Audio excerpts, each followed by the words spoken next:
Meus irmãos, minhas irmãs, sejam todos abençoados com a paz do Senhor. Sejam todos abençoados com a paz do Senhor. Que grata satisfação poder revê-los, poder estar uma vez mais nesta casa de oração, para juntos cultuarmos ao Senhor. Eu quero começar louvando a Deus pela vida do vosso pastor, pastor Sérgio. Obrigado, pastor. Ele entrou em contato com o pastor Sérgio, disse que estaria na região, e ele com muito carinho e amor nos abriu a porta, nos confiou o altar. Deus o abençoe. Deus abençoe, pastora. É bom revê-los essa noite. Quero louvar a Deus pela vida do Lucas, da Camila. São amigos que Deus deu. Vocês sabem que eu amo vocês, vocês moram no meu coração. Minha casa é a casa de vocês. Deus abençoe. Deus abençoe a vida do Miguel, a vida do Abner, do irmão do Abner. E sabe que são teus amigos também, né? Miguel, gente boa, amigo que Deus deu aqui, o Abner também. Tá, né? Mas tá namorando agora. É compromissado agora. Deus abençoe a cada um dos irmãos. Sempre que eu venho a Londrina, é uma alegria poder estar servindo a igreja nesta cidade. Eu pensei que já estava, ainda não está. Está chegando, então amém. Eu trago comigo o abraço fraterno e amistoso do meu pastor presidente, pastor José Álvaro de Souza, do meu vice-presidente, pastor Jonatas Gaspar, da minha linda, minha princesa, a irmã Tainara Maciel, que não pôde vir dessa vez, mas numa próxima, se Deus assim permitir, estará conosco. Por gentileza, abra sua Bíblia comigo. Eu peguei a Bíblia e eu marquei um texto, Isaías 6, mas eu sou muito obediente à voz do Senhor. Então, faça-me um favor, abra sua Bíblia, Evangelho segundo escreveu o evangelista Mateus, capítulo 27. Mateus, capítulo 27. Vamos ler a partir do versículo de número 57. Mateus capítulo 27, versículo de número 57. Parafraseando este texto, nós vamos ler João 20. Pastor, posso pedir para desligar esse ventilador aqui? Obrigado. É que a voz não passa disso. Os irmãos já sabem, se o ventilador ficar ligado, daqui a 10 minutos eu não tenho voz. Mateus capítulo 27, a partir do verso 57. Quem encontrou, diga bem alto amém. Quem não encontrou, está no retorno visual. O tecladista, você me abençoou demais da última vez. Continua me abençoando hoje. Deus te abençoe. É bom demais poder ministrar contigo novamente. Mateus capítulo 27, a partir do verso 57, diz assim: Chegada a tarde, veio um homem rico de Arimateia, chamado José, que também era discípulo de Jesus. Este foi ter com Pilatos e lhe pediu o corpo de Jesus. Então Pilatos mandou que lhe fosse entregue. E José, tomando o corpo, envolveu num pano limpo de linho e o depositou no seu sepulcro novo que havia cavado em uma rocha. Rolou uma grande pedra para a entrada do sepulcro e se retirou. Parafraseando este texto, vá para João capítulo 20, eu espero você encontrar. João capítulo 20, a partir do versículo 1. João capítulo 20, vamos ler a partir do versículo 1 para parafrasear este texto. E no primeiro dia da semana, sendo ainda escuro, Maria Madalena foi ao sepulcro e viu que a pedra fora revolvida da entrada. Correu ela e foi ter com Simão Pedro e com o outro discípulo a quem Jesus amava, este é João, e lhes disse: tiraram do sepulcro o corpo do Senhor e não sabemos onde o puseram. Então Pedro saiu com o outro discípulo e foram ao sepulcro. Os dois correram juntos, mas o outro discípulo correu mais depressa do que Pedro e chegou primeiro ao sepulcro, ou seja, João chegou primeiro. Abaixando-se, viu no chão os lençóis de linho, mas não entrou. Chegou Simão Pedro, que o seguia, entrou no sepulcro e viu no chão os lençóis. E o lenço que cobrira a cabeça de Jesus, O lenço não estava com os lençóis, mas enrolado num lugar à parte. E você diz graças a Deus. Espírito Santo, o Senhor é bem-vindo nessa casa. Fale ao nosso coração tudo que o Senhor precisa falar esta noite. O anseio da nossa alma é ouvir a Tua voz. O nosso desejo é ouvir ela, porque quando o Senhor fala, o mar bravio se aquieta, o vento sopra manso e a paz reina. Dai-nos uma direção para seguir quando sairmos daqui. Que a palavra encontre guarita em nossos corações, pois o Senhor é muito bem-vindo em nosso meio. Fica conosco, em nome de Jesus. Tome seu assento. Me dê de presente sua atenção, um pouquinho da sua paciência, e eu lhe prometo que, se assim for feito, nós sairemos daqui com a certeza de termos ouvido a voz do Senhor. Você bem percebeu que nós lemos dois textos de dois evangelhos distintos, um no evangelho de Mateus e o outro no evangelho de João.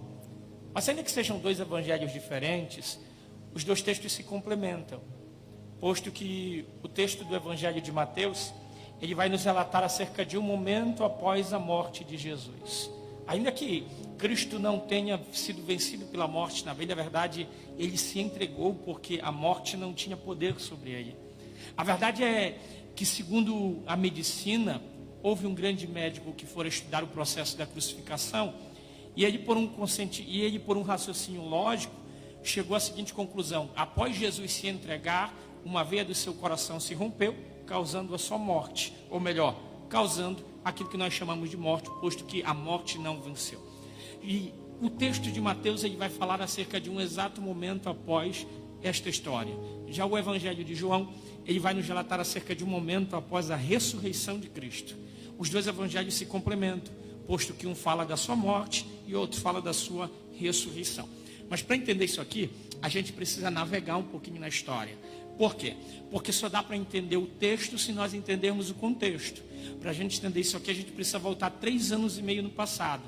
3 anos e meio atrás, Roma era a superpotência da época. Roma havia subjugado boa parte do mundo conhecido pelo homem. Se nós fôssemos comparar a nação romana daquela época com uma nação atual, Roma seria o que hoje nós conhecemos como Estados Unidos da América. O Império Romano era gigantesco e por isso ele era comandado por inúmeros homens que respondiam a um único homem que estava sentado no trono do Império em Roma, a saber, César. Todos os imperadores vão ter o nome de César enquanto o Império Romano dura.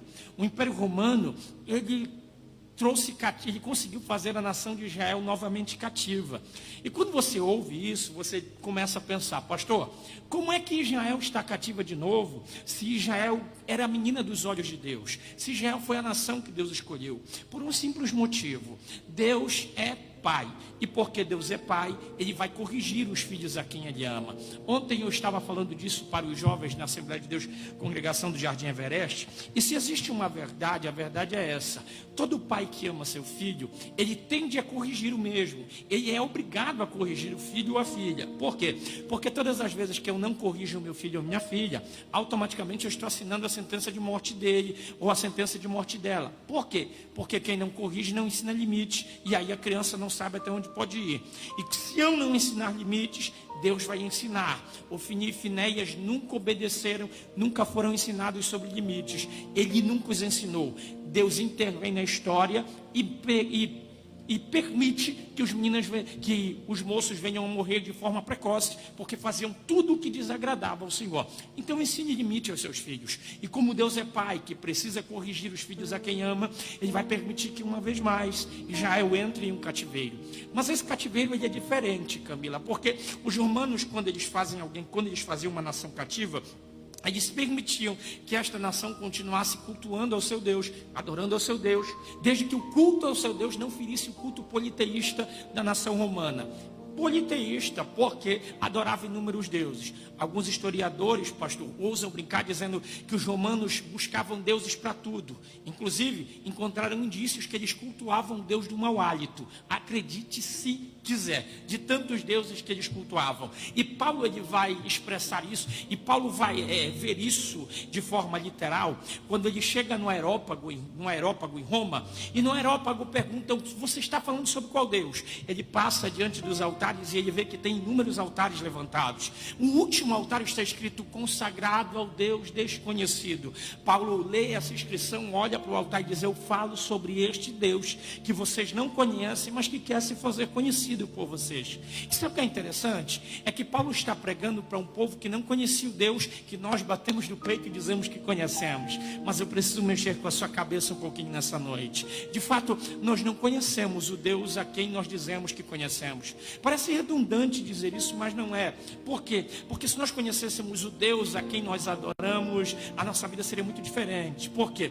Porque nós adoramos a Deus, simplesmente dizemos que adoramos adoramos a Deus pelo que Ele é, quando na verdade o adoramos no geral pelo que Ele faz. Como é isso, pastor? Simples. Se eu adoro a Deus pelo que Ele é, eu venho para o culto, eu vou colocar toda a minha expectativa na mensagem, toda a minha expectativa no louvor, toda a minha expectativa no pastor da igreja, porque eu não conheço o Deus a quem eu adoro. E eu só vou adorar esse Deus quando eu sinto a presença dEle. Se você se encontra nessa categoria que eu acabei de descrever, me perdoa, você não faz nem noção de quem você está adorando. Por quê? Porque você está adorando pelo que Ele faz. No caso, permitir que você sinta a presença dEle. Agora, quem conhece o Deus a quem adora, o seu culto não começou aqui. Seu culto começou em casa, quando você estava escolhendo a roupa para vir para cá. Por quê? Porque quem conhece o Deus a quem adora, ele não adora porque ele sente. Ele adora porque ele sabe que se ele adorar, ele vai atrair a presença de Deus para todo e qualquer ambiente em que ele esteja. E glória a Deus, que eu já vi que aqui na Deus Vivo da Luz, é a segunda vez que eu estou aqui, mas eu já vi que aqui tem gente que conhece o Deus a quem adora e que sabe que ele não precisa da minha adoração, mas se eu adorar a Ele, eu atraio a presença dEle para dentro desta casa. E isso é incrível. Roma dominou, permite que Israel cultue a Jeová, mas a doutrina romana dizia que por conta dos nossos pecados em vida, nós estávamos condenados a ir direto para o inferno após a nossa morte, para o Seol, como você queira chamar. Se não bastasse irmos para o inferno, estávamos condenados a sermos eternamente atormentados pelo Deus Hades, o Deus do submundo das trevas. Roma está pregando um contexto espiritual que Israel está vivendo. Não é tão diferente da lei mosaica. Roma está pregando um contexto espiritual que é normal para a nação de Israel. Se não bastasse isso, a nação romana pregava que por conta que nós não conseguiríamos mudar a nossa realidade, posto que a nação romana era dividida em estamentos. Quem nascia pobre, morria pobre. Quem nascia rico, morria rico. Quem nascia no clero, morria no clero. Era uma nação sem mobilidade social, muito diferente da nossa sociedade. Por quê? Porque aqui no Brasil, eu amo uma frase do Bill Gates: se você nascer pobre, a culpa não é sua, mas se você morrer pobre, isso é único culpado. Por quê, pastor? Os melhores lugares da terra e as melhores coisas que existem neste mundo, Deus não preparou para os ímpios, Deus preparou para nós que o servimos. Pastor, por que a gente não vive o melhor? Simples, porque nós ainda não aprendemos o princípio da obediência. A partir do momento que você obedecer e for fiel ao Senhor, com seus dízimos, com as suas ofertas, com o seu louvor, com a sua gratidão, Deus te prosperará e te fará viver tudo aquilo que você nunca imaginou viver na sua vida. Pastor, isso é jargão de pregador? Não, irmão, isso aqui é Bíblia. Deuteronômio 28: se atentamente ouvires a voz do Senhor teu Deus, tendo cuidado de obedecer a todos os seus mandamentos que hoje aqui te ordeno, todas estas bênçãos virão sobre ti. É o que diz a Bíblia, não sou eu, é a Bíblia.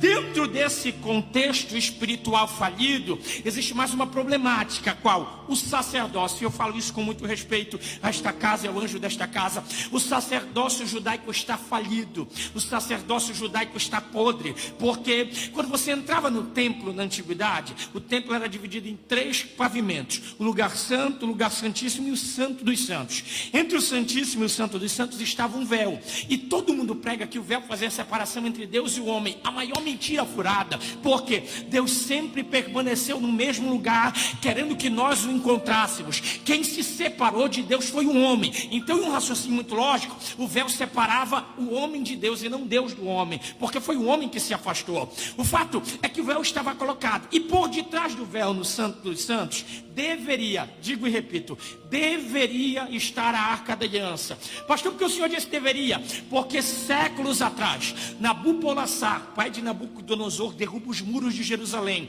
Posterior a isso, Nabucodonosor vai profanar o templo. Antes que ele profane o templo, Jeremias e os levitas tiram a Arca da Aliança do Santo dos Santos, escondem uma montanha, selam a entrada com uma pedra, e só Deus e eles sabem onde a arca foi parar. Deixa eu ser mais claro: o véu estava colocado, Lucas, mas a glória já não estava ali há muito tempo.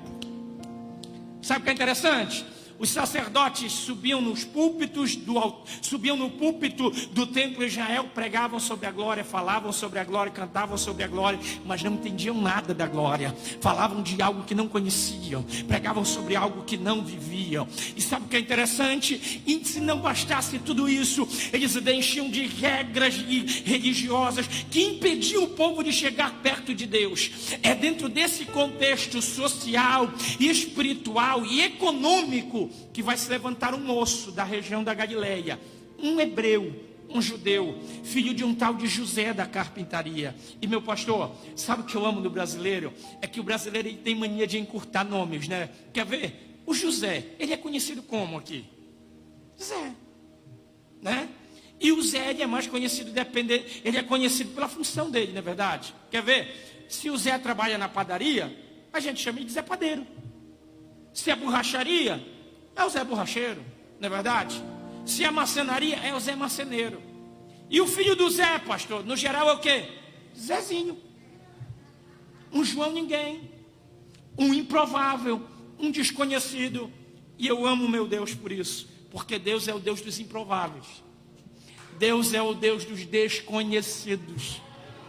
Deus é o Deus que não precisa de grande nome. Pelo contrário, Paulo vai ensinar isso na primeira carta aos Coríntios, capítulo 1, versículo 25, a partir do versículo 25. Pelo que vos escrevi, irmãos, para que saibais que Deus não escolheu muitos de grande nome, nem de nobre nascimento. Pelo contrário, Deus escolheu aqueles que não são, para confundir os que são, as coisas pequenas para bater as grandes, as fracas para destruir as fortes, porque a loucura de Deus é mais sábia do que os homens. É o que diz a Bíblia, não eu. Esse João ninguém da vida vai se levantar e vai pregar. Ai, como era bom ouvir ele. Onde ele passava, uma multidão o seguia.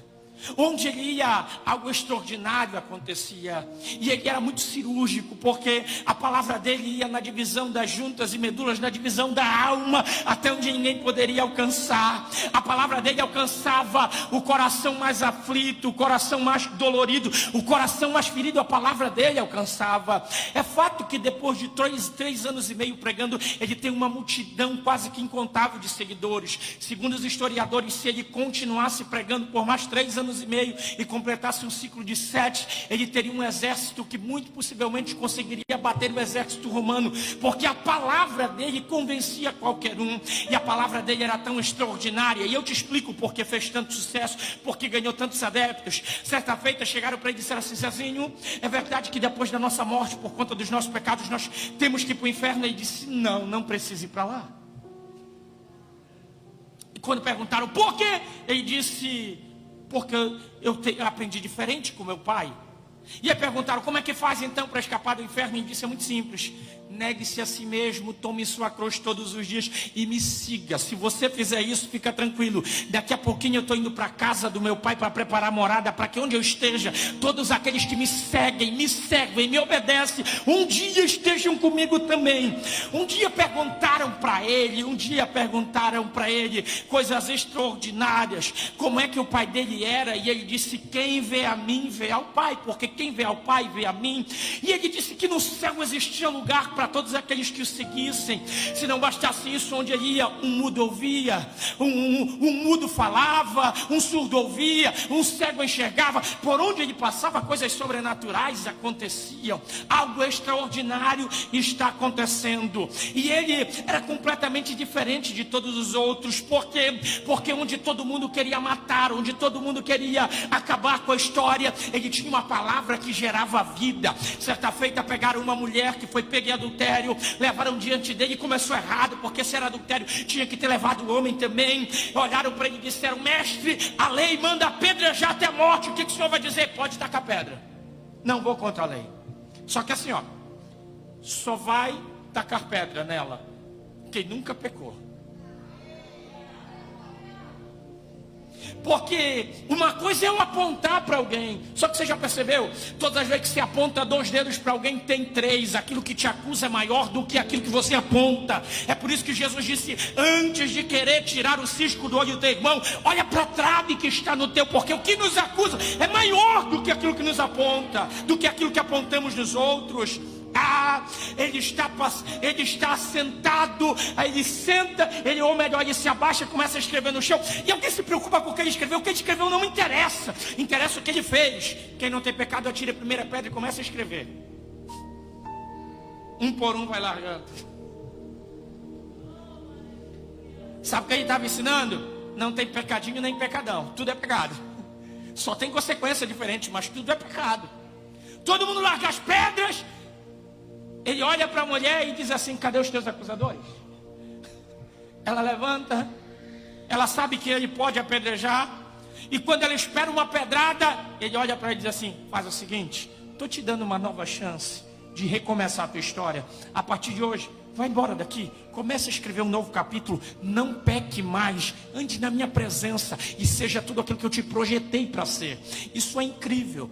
Esta ideologia, esta mensagem está regimentando uma multidão de seguidores. O sacerdócio judaico está apavorado. Por quê? Certa feita ele entrou no templo, e quando ele entrou no templo, ele pegou o chicote, começou a botar para fora tudo que não prestava, tudo que estava de errado.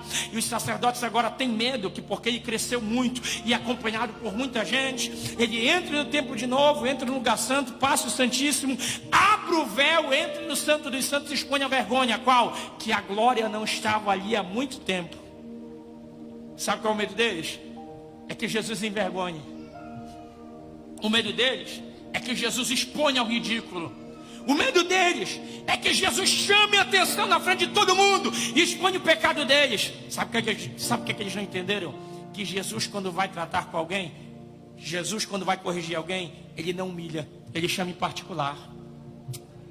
Vou repetir para ficar gravado.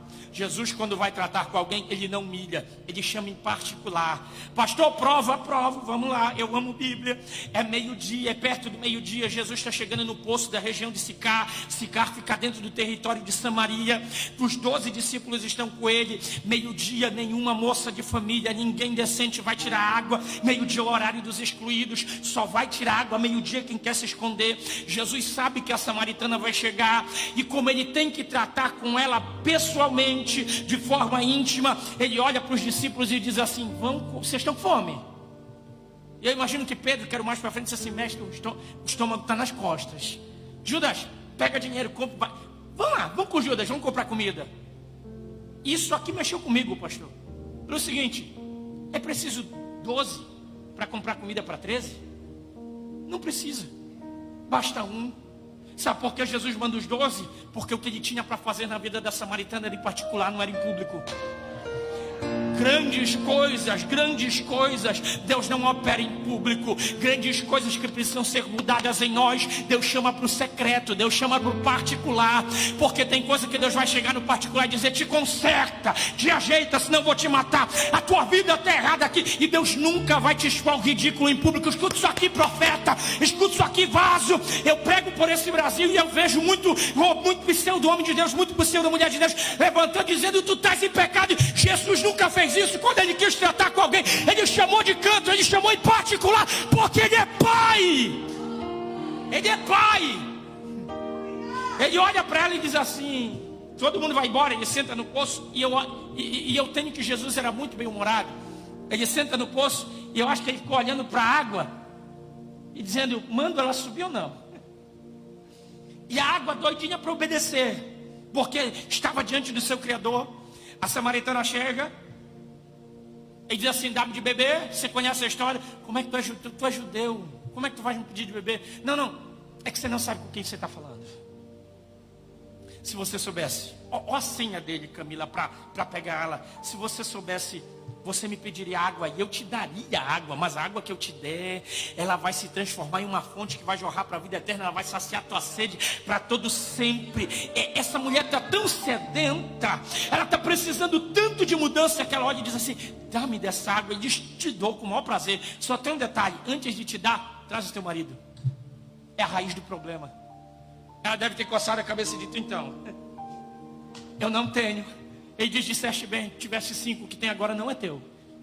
Mas eu te trouxe aqui hoje para ter um papo em particular e te dizer: estou te dando uma nova chance para começar a viver tudo que eu projetei para a tua vida. Abandona o teu pecado, porque eu estou apagando o teu passado e te dando uma nova chance para recomeçar. Resultado, ela vira a maior missionária de Samaria e traz quase toda a cidade para conhecer a Jesus de perto. Isso é incrível.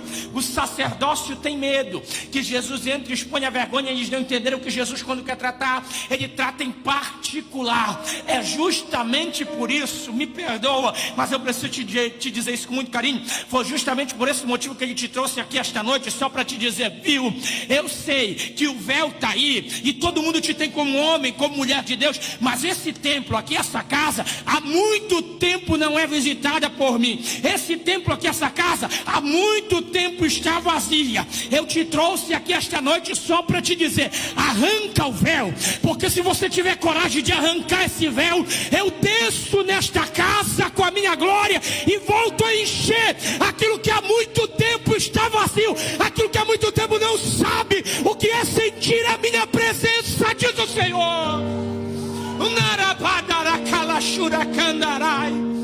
Levante uma das mãos aos céus, por gentileza. Levante a outra também. Levante isso. Eu não faço ideia de como você chegou aqui essa noite, mas Jesus te trouxe aqui para te dizer: desça do salto e eu volto a te encher. Tem gente que há muito tempo não é visitado por Ele. Tem gente que há muito tempo não sabe o que é sentir a presença dEle. Tem gente aqui que há muito tempo não sabe o que é falar, o que é orar em línguas estranhas. Pois bem, esta noite Jesus, papai que te ama, te trouxe aqui para te dizer: tô com saudade de te abraçar, tô com saudade de te encher, tô com saudade de te visitar. Arranca esse véu, deixa eu encher, deixa eu entrar e encher esta casa.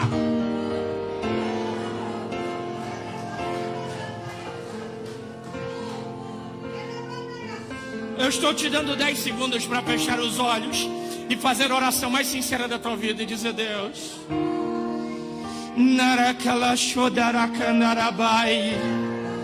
e dizer: Deus, faz tempo que eu não sinto a tua presença, faz tempo que o Senhor não sinto o teu abraço, faz tempo que eu não sinto a tua presença perto de mim. Eu estou te dando 10 segundos para fazer a oração mais sincera da tua vida e dizer: Deus, eu arranco o véu, eu quero ser cheio de novo. Pastor, se eu arrancar o véu, vão saber que eu não sou homem de Deus, vão saber que eu não sou mulher de Deus. Pois bem, eu prefiro ser um Naamã que desce do cavalo, tira a armadura, expõe a lepra, mas desce do Jordão para ser curado, de que continuar mantendo uma pose que eu não sou. Hoje é noite de Deus tratar e voltar a te encher. Aleluia.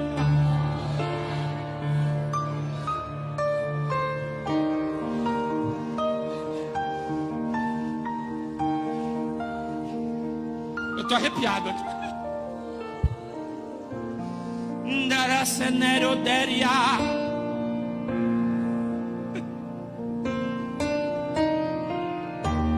Ai, candorosia plantorai.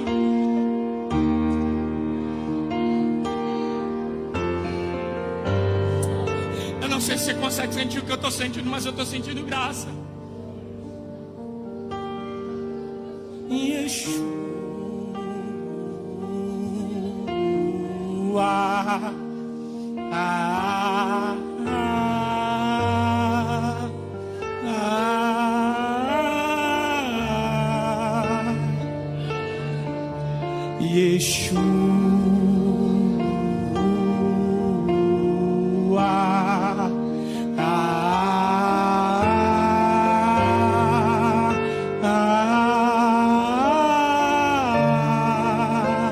Meu amado é o mais belo entre milhares e milhares. Isso é uma oração. Isso é oração de quem sente saudade. Isso é oração de quem quer ser cheio. Isso é oração de quem quer ser morada. Eu repito, eu não sei, não faço ideia de como você chegou aqui, mas papai te ama demais e por isso te trouxe aqui para te dizer: enquanto você clama, enquanto você tira o véu, eu encho, eu encho, eu encho, eu encho, eu encho, eu encho, eu encho, eu encho, eu encho. Undaracalaparga, lesho, perga, ebedere para pantarácia, adarabai, queleropla, rebedere, besho, cresho, canto, rabaterga, passa para.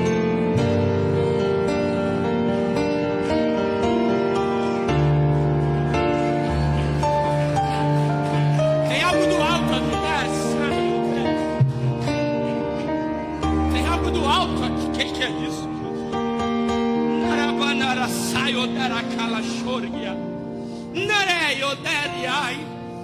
Que é isso? Tem algo do alto. Eu ouço línguas estranhas, Jesus.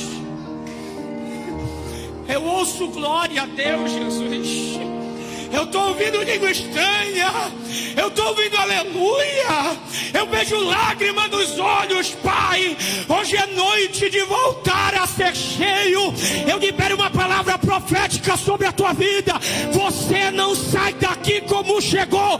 Hoje você sai transbordando da glória. Hoje você sai transbordando da graça. Papai está na casa essa noite.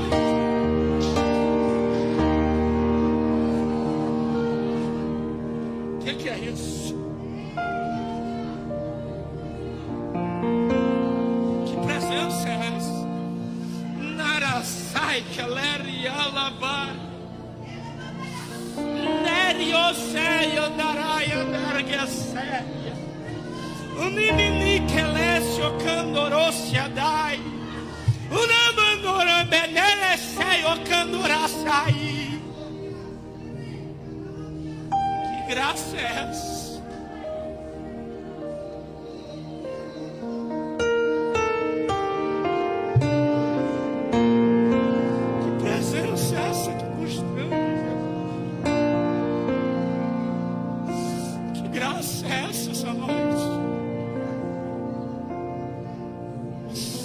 Presença é essa, Jesus?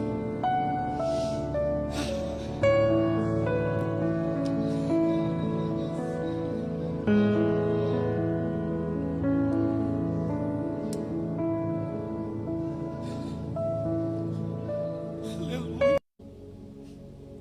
Que noite horrível foi aquele dia, foi a daquele dia. Judas foi se suicidar e coitado, nem conseguiu. A corda rompeu, caiu sobre uma pedra e partiu no meio. Pedro está desconsolado porque na madrugada anterior negou ele 3 vezes. Tiago maior e Tiago menor não sabem o que fazer. As Marias nem se fala. Tomé, como sempre, nem acredita no que está vendo, em tudo que aconteceu. Todos estão escondidos. Pensa em um sábado horrível, foi aquele sábado. O herói, o salvador prometido, está sem vida dentro de uma tumba cavada na rocha. Dentro do campo teológico, a gente meio que não pode fazer o que eu faço. Mas tem um texto que eu não afirmo, eu conjecturo, Camila. Conjecturo que o salmista do Salmo 30, ele estava profetizando sobre a ressurreição. Porque, pastor, o salmista do Salmo 30 vai dizer: o choro pode durar uma noite, mas a alegria vem pela manhã. Aleluia. Escuta isso, pega e não esquece. Até sábado à noite Jesus está morto, mas no romper da manhã de domingo, a pedra é revolvida. Aquele que morreu como um cordeiro mudo está ressuscitando como um leão, porque ele é Pai. Eu não estava lá, mas eu vejo a cena. Ele levanta, tira o lenço do rosto, e ele tem o cuidado, pastor, dobrar, e ele deixa dobradinho à parte, é o que João diz. Maria de Magdala, ou Maria Madalena, como você queira chamar. A prostituta, pastor, nunca teve prova histórica de que ela era prostituta. Chama-se de Maria Madalena, no original Magdala, porque ela era original da região de Magdala. Ela chega no sepulcro, ela vê a pedra revolvida, e mais uma vez eu digo, eu amo o senso de humor de Jesus, pastor. Ela olha, não tem ninguém. O texto diz que ela pensa que é o jardineiro. E eu amo Jesus. Jesus chega e diz bom dia. Mas deixa eu imaginar, bom dia. Bom dia. Você está procurando alguém? O Senhor estava ali. Tiraram de lá o corpo, eu não sei onde colocaram. As mãos estão para trás. E eu imagino ele com um gesto bem carinhoso.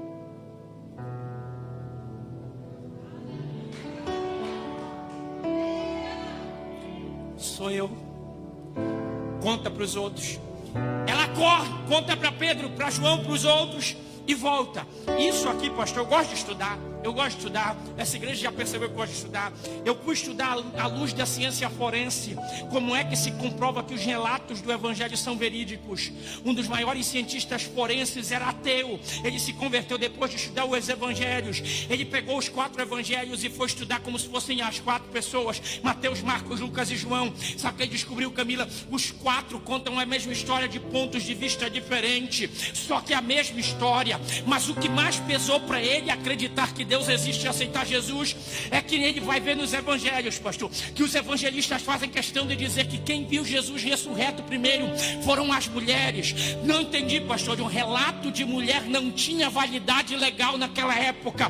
Quando eles dizem quem viu foram as mulheres, eles estão dizendo assim, ó, é tudo verdade, não alteramos os fatos em nada, por isso nós deixamos o testemunho de Maria, é a maior prova de que a história da ressurreição é verdade. Ela chega com os discípulos e eles correm. Eu acho que Pedro estava gordinho igual eu, que eu dei uma engordada da última vez que eu vim aqui, desde a última vez que vim. Ele sai disparada. João deveria ser mais magrinho, chega primeiro. Só que ele não entra no túmulo para chorar. Ele olha de fora. E Pedro sempre foi mais afoito, né? Pedro vê Jesus andando sobre as águas e diz, se é tu, manda eu ir aí. Ele vem, e ele pá, e vai. Jesus diz, eu vou morrer. Até usado pelo Satanás ele é. Mas ele diz assim, ó, vou contigo até o fim. Ele é o mais afoito. Eu imagino a cena. João chega, ele chega logo atrás de João, ofegante, sai, nego, deixa eu entrar. Ele entra. Quando ele entra, ele vê uma cena muito peculiar. A mortalha que envolvia Jesus está para um lado, não está dobrada. Mas o lenço está dobrado num lugar à parte. Quando Pedro olha para isso, ele diz, João, glória. João, aleluia. O que foi, Pedro? João, morto não dobra lenço. Não, você não ouviu.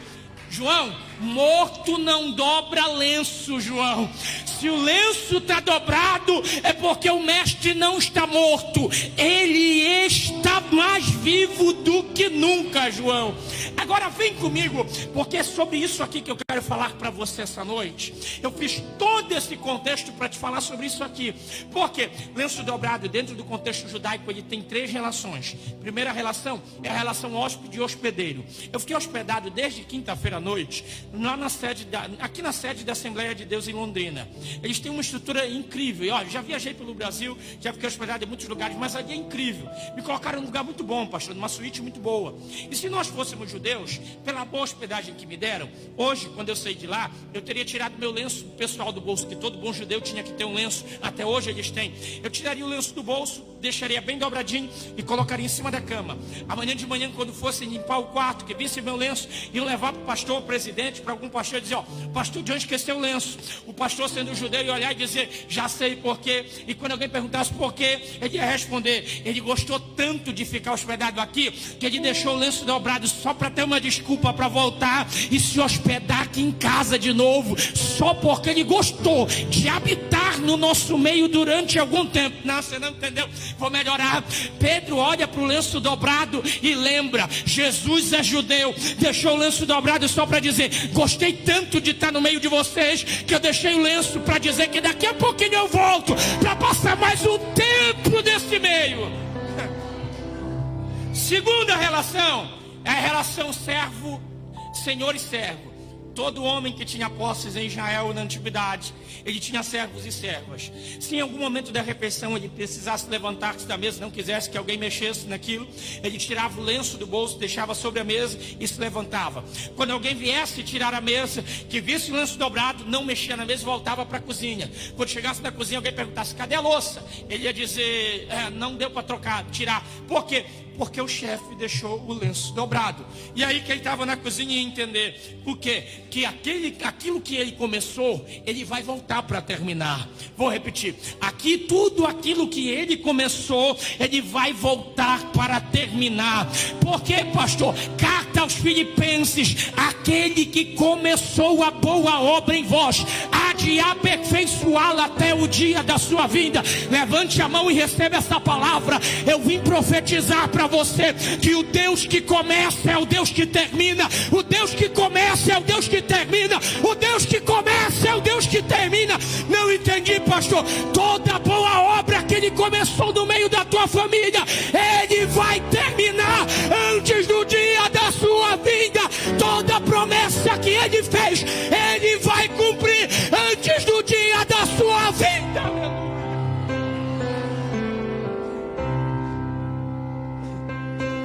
E a terceira relação, a terceira era mais forte, a relação noivo e noiva. Na antiguidade não existiu namoro como existe hoje. E eu gosto de usar o exemplo da minha esposa, para não constranger ninguém. Se nós dois fôssemos judeus, eu estaria passando pela praça de Francisco Beltrão, e quando eu visse a Tainara, eu diria: uau, que mulher linda. Chegaria com meu pai e diria: pai, eu me interessei por uma moça, eu preciso que o senhor saiba de quem ela é filha. Meu pai iria descobrir que ela era filha do seu Valdir, iria pedir para conversar com o seu Valdir, e na conversa ele diria: meu filho se interessou pela sua filha. O senhor recebe ele para conversar, e o seu Valdir diria: recebo. O seu Domingos: recebo, que o nome do pai é Domingos. E marcarei um dia, eu iria na casa. Na noite anterior, quem teria que arrumar a casa era a Tainara, para mostrar os dotes femininos dela.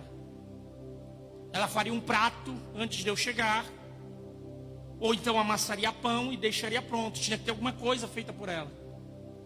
Quando eu chegasse na casa, ela não estaria lá, estariam os pais. O seu Valdir me receberia junto com a irmã Rose e diria: shalom, shalom. Seu John: sim senhor. Você que ficou interessado pela minha filha? Sim senhor. Pode entrar, vamos conversar. Nós conversaríamos, ele falaria de todos os dotes dela. E depois de exaltar os dons da Tainara e a beleza e a inteligência da filha, eles diriam: vem comigo, vamos conhecer a casa. Presta atenção em tudo, que quem fez foi a Tainara. E eu, bom judeu, detalhista, iria prestando atenção em tudo. E depois de ver tudo, chegaremos na porta do quarto e eles diriam assim: ó, agora nós vamos te deixar a sós. Só não toca nas roupas de baixo, o resto você pode ver. Tá bom. Por quê? Porque se eu quisesse casar de fato, eu tiraria o lenço do bolso, dobraria, deixaria sobre a cama e voltaria para a sala. Quando eu voltasse para a sala, os pais dela sairiam da sala, iriam até o quarto, e ao ver o lenço dobrado, se tivessem gostado de mim e de tudo que eu havia conversado com eles, eles diriam: louvado seja o nome do Senhor. Por quê? Porque a partir de agora a Tainara tem um noivo. A partir de agora ela tem um compromisso. Eles voltariam para a sala e diriam: John, já entendemos que você quer casar com a Tainara, por isso você deixou o lenço dobrado sobre a cama. É verdade? Verdade. Só que tem um detalhe: nossa filha só sai de casa se tiver casa para ela morar. Escuta isso: nossa filha só sai de casa se tiver casa para ela morar. E eu diria: tá fechado, vou dar um jeito de preparar a casa. E o que mais? O segundo ponto, John, é que para tirar minha filha de casa tem que pagar o preço necessário por ela. Tem que pagar o dote necessário por ela. E eu diria, até apertaria a mão dele e diria: tá certo, o senhor vai me dar um ano. Porque nesse um ano eu vou ajeitar a casa, vou ajeitar o casamento, e daqui a um ano eu volto. E quando eu voltar para buscar a sua filha, eu volto para casar com ela. Por isso o meu lenço ficou dobrado sobre a cama. Pedro, quando entra no sepulcro, vê o lenço dobrado, ele lembra que Jesus é judeu de fato, direito e verdade. E quando ele vê o lenço dobrado, muito possivelmente, Lucas e Camila, ele deve ter lembrado que Jesus, como bom judeu, preparou todo o território. Por quê? Porque alguém disse: para casar a noiva tem que ter casa. Ele queria tanto casar, Camila, que ele olhou para os discípulos e disse assim: eu não vou ladrão como o mundo a dar, eu vou ao Pai. Quando eu for, eu irei para preparar morada, para que onde eu esteja, a minha noiva inteira esteja comigo também. Traduzindo, a casa já está tudo certo, eu já tenho. Agora imagina a cena, antes de Jesus descer a terra, ele está conversando, está diante de Deus Pai, dizendo: Pai, eu me apaixonei por uma noiva. Pai, eu quero casar. Por quê? Porque Isaías vai profetizar e vai dizer que o menino nos nasceu e um príncipe nos deu. Preste atenção nesta questão. Jesus, quando sai dos céus, é príncipe. E todo príncipe, para se tornar rei, tem que fazer o quê? Casar. Você não entendeu? Vou melhorar. O salmista do Salmo 24, ele vai ter uma visão de como vai ser a festa. Por quê? Porque quando Jesus saiu do céu, ele era príncipe. Agora, quando ele está voltando casado, ele é rei dos reis e senhor dos senhores. O salmista do Salmo 24 vai olhar e vai dizer: levantai, ó portais, as vossas cabeças, eis que entrará o Rei da Glória. Só que quem está na portaria do lado de dentro só conhece como príncipe da paz. É por isso que ele pergunta: quem é este Rei da Glória? Quem está lá fora diz: ele é aquele que era o príncipe da paz, o Senhor forte e poderoso. Ele é o Rei da Glória. Só que imagina a cena. Ele está conversando com Deus Pai, dizendo: me apaixonei. Para me tornar rei eu tenho que casar, né? Conjectura minha. Sim, meu filho, me apaixonei. Você quer casar com quem? Com a igreja. Imagina Deus Pai olhando, dizendo: quem? Com a igreja. E Deus dizendo assim: ó filho, vão te trair, vão te amaldiçoar, vão te chicotear, vão te colocar coroa de espinhos, vão te negar, vão pecar todo dia. Conjectura minha. Você tem certeza que é isso que você quer? Imagina Jesus levantando e dizendo: Pai, pode ser tudo isso, mas o meu amor pela igreja é maior do que tudo que existe neste universo. O meu amor só teve princípio, ele não vai ter fim. Imagina Deus Pai olhando e dizendo: está fechado, pode casar. Imagina a cena. Nesse momento Satanás chega no céu e diz: espera aí,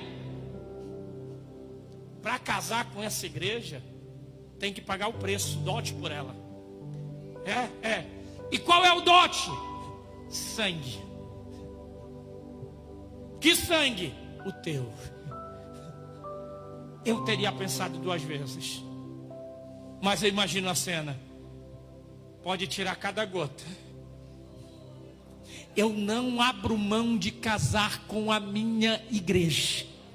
Não, você não entendeu, eu vou melhorar. Imagina Satanás dizendo: se para casar com a igreja você vai ter que verter cada gota do seu sangue. Eles não te merecem, eles não vão fazer por merecer. E Jesus, como noivo apaixonado, olha e diz: tira tudo, mas eu não vou abrir mão de nenhum deles. Eu não perco nenhum, eu não libero nenhum para o inferno, todos são meus.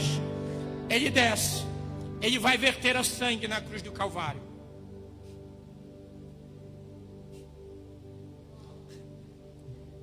Ele paga a nossa dívida. Quando tudo está pronto, ele olha para o céu e diz: tetelestai. Em grego, é uma expressão em grego que quer dizer: está consumado, está pago. Essa expressão era usada todas as vezes que um negócio era pago.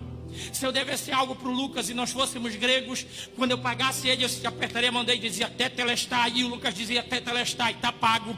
Imagina a cena, quando Jesus está na cruz do Calvário, ele diz assim: Deus, olha aqui para mim. E Deus está olhando para ele: Satanás, olha aqui também.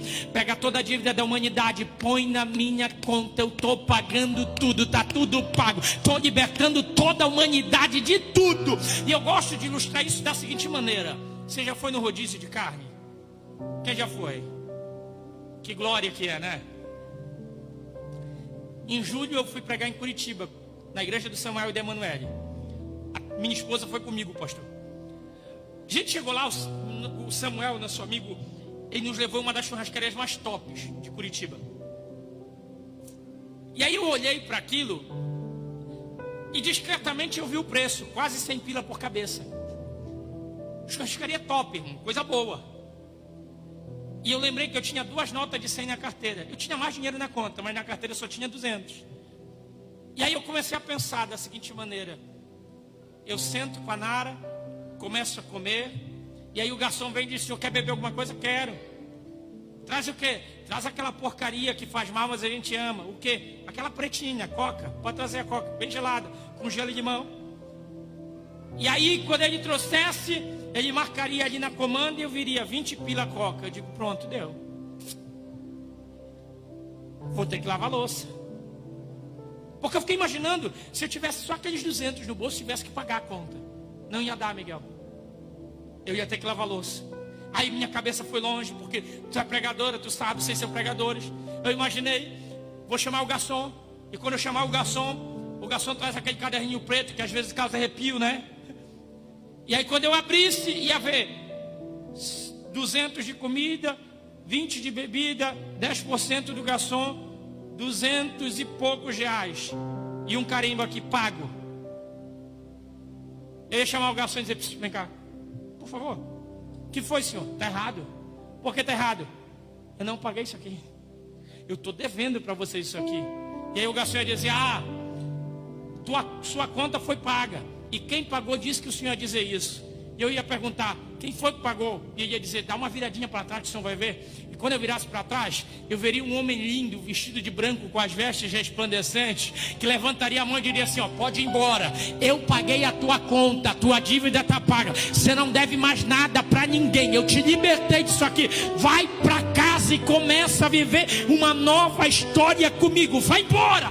Ele pagou a nossa dívida na cruz do Calvário. Foi isso que ele fez. Só que todo noivo, e aqui eu encerro, todo noivo que se preze, ele busca algumas coisas na noiva. Primeiro, fidelidade. Por quê, pastor? Porque fidelidade é zelar pelo compromisso assumido com algo ou alguém. Eu lembro de quando eu comecei a namorar com a minha esposa. Eu morava em Itajaí, Santa Catarina, lá de Balneário Camboriú. E ela toda a vida morou em Beltrão, Francisco Beltrão. 534 quilômetros nos separavam, pastor Sérgio. 2 anos e 8 meses namorando à distância. Foi o tempo que a gente levou até o casamento. A gente se viu uma vez a cada 30 dias e quase nunca, por conta da correria das agendas. Mas sabe o que me chamou a atenção?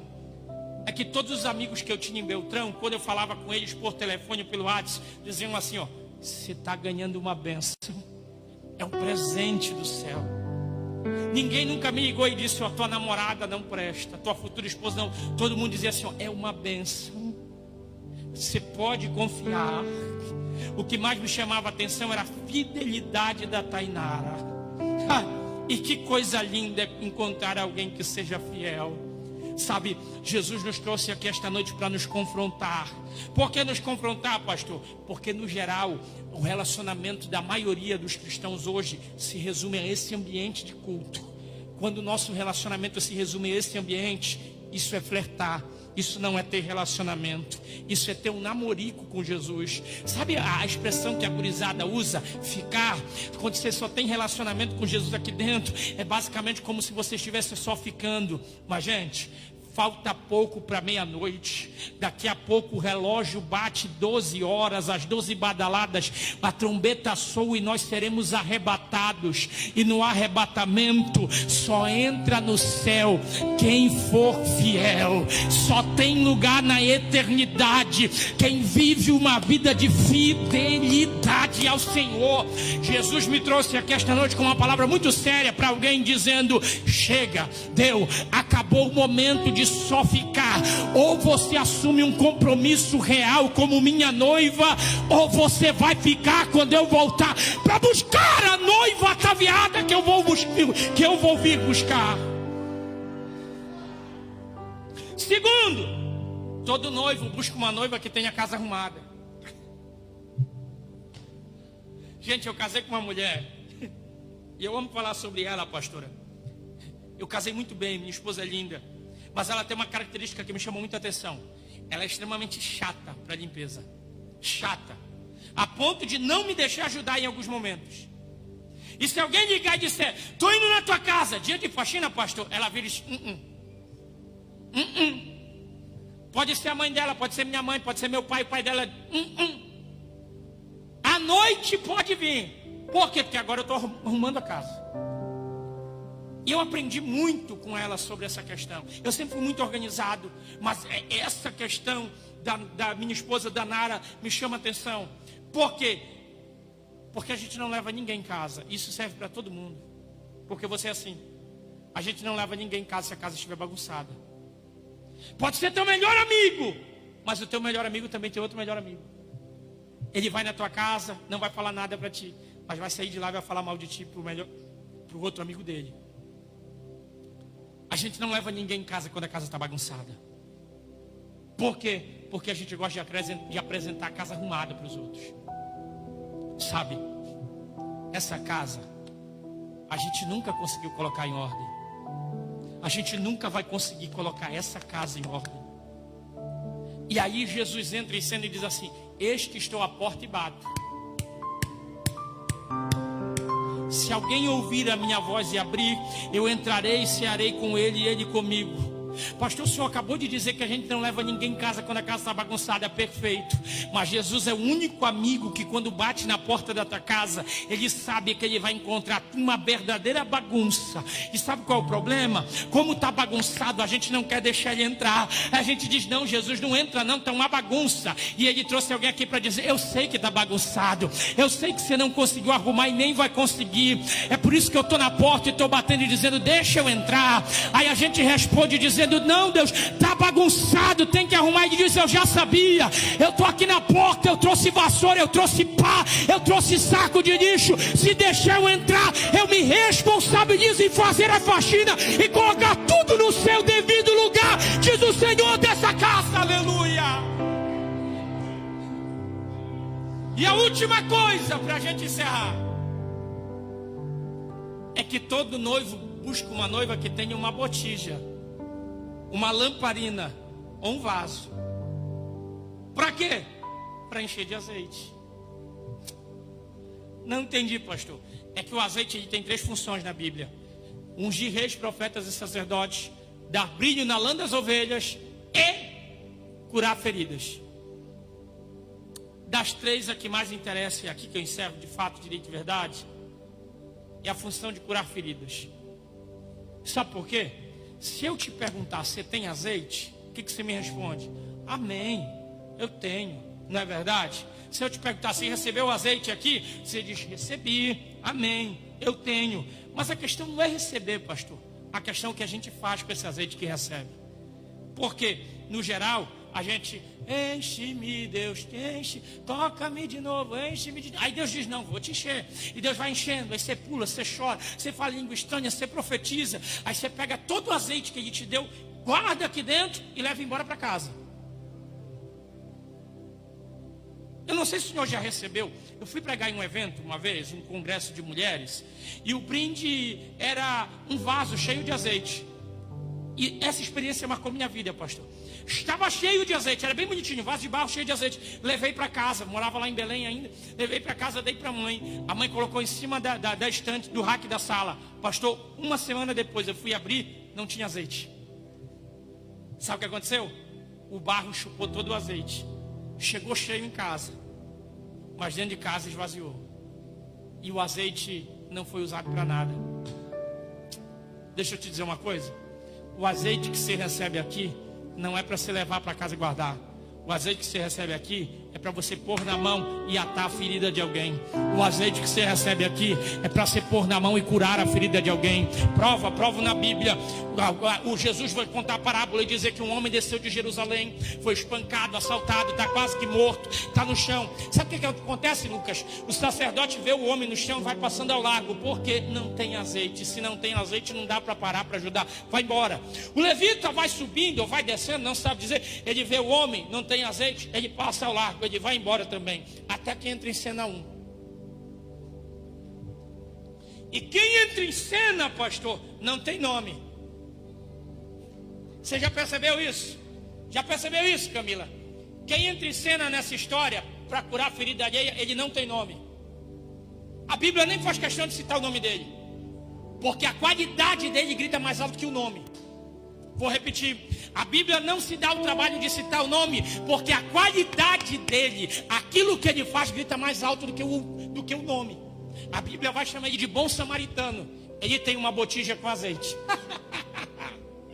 Ele vê o homem jogado ao chão, ele vai passando e diz: não dá para continuar. Eu preciso parar porque o azeite que tem aqui dentro não é para ser guardado, é usado. O texto bíblico vai dizer que ele pega o azeite, ele unta as feridas do homem, porque azeite serve para curar feridas, não para ficar guardado. Ele esparrama azeite sobre as feridas, leva o homem para o hotel. O azeite que ele derramou vai curar as feridas. Me permita aplicar isso aqui na sua vida. Tudo que você recebe aqui, enquanto está neste ambiente profético de culto, não é para levar para casa e ficar guardado. É para você estender a mão sobre alguém, profetizar a vida. É para você estender a mão e levantar alguém. É para você estender a mão e profetizar cura. Jesus te trouxe aqui esta noite para te dizer: se quiser receber azeite, eu tenho para te dar, mas a partir de hoje não guarda. Usa tudo aquilo que eu estou te confiando. A partir de hoje, usa tudo aquilo que eu estou te entregando. Se coloque sobre seus pés.